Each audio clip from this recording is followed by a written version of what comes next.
আপনারা প্রাণের টানে মনের টানে রবীন্দ্র ভক্ত অনুরাগীরা ছুটে এসেছেন, তাদের সবাইকে আমি জানাই আমার প্রাণঢালা অভিনন্দন এবং শুভেচ্ছা। নিশ্চয়ই আপনারা রবীন্দ্র ভক্ত এবং অনুরাগী, সে কারণে আপনারা এই খরতাপ উপেক্ষা করে এখানে হাজির হয়েছেন কিছু জানতে, কিছু শুনতে, কিছু বুঝতে, কিছু উপলব্ধি করতে। এটা আমার বিশ্বাস।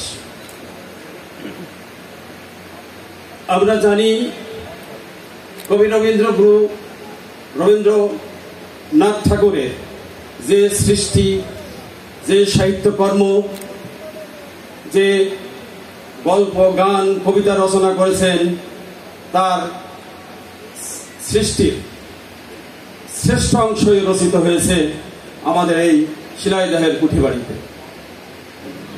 আমরা জানি রবীন্দ্রনাথ ঠাকুর এই 25শে বৈশাখ 1268 বঙ্গাব্দ তিনি কলকাতার জোড়াসাঁকো ঠাকুর পরিবারে জন্মগ্রহণ করেন।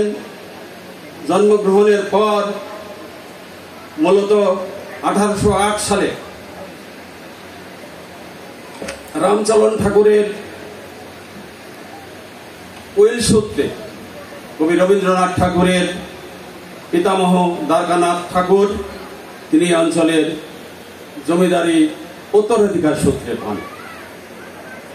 সেই সূত্রে মূলত কবিগুরু রবীন্দ্রনাথ ঠাকুর এই শিলাইদহে জমিদারি পরিচালনার জন্য আসেন। তিনি 1889 সালে আসেন।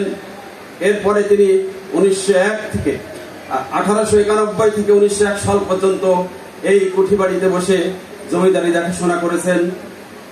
শুধু কুঠিবাড়ির জমিদারি তিনি পরিচালনা করেন নাই, তিনি নওগাঁর প্রতিশর, শাহজাদপুরের যে জমিদারি ছিল সেগুলো তিনি এখানে বসেই দেখাশোনা করতেন। তো রবীন্দ্রনাথ এসেছিলেন জমিদারি পরিচালনার জন্য, কিন্তু এখানকার নৈসর্গিক পরিবেশ, এখানকার প্রকৃতি, পরিবেশ এবং যে আমাদের গড়াই পদ্মা চুম্বিত যে গ্রাম শিলাইদহ, সেই শিলাইদহকে তিনি ভালোবেসেছিলেন, প্রেমে পড়েছিলেন শিলাইদহ গ্রামে। তাই শিলাইদহে বসেই কবির শ্রেষ্ঠাংশ রচিত হয়েছে। আমরা জানি কবিগুরু রবীন্দ্রনাথ ঠাকুর তিনি আমাদের জাতীয় সঙ্গীতের রচয়িতা। একটি দেশ যখন পরিচালিত হয় তখন তার একটি সরকার থাকে, তার একটি সরকার কাঠামো থাকে, প্রশাসন থাকে, একটি জাতীয় সঙ্গীতও থাকে। আমার এখন মনে পড়ছে আমরাও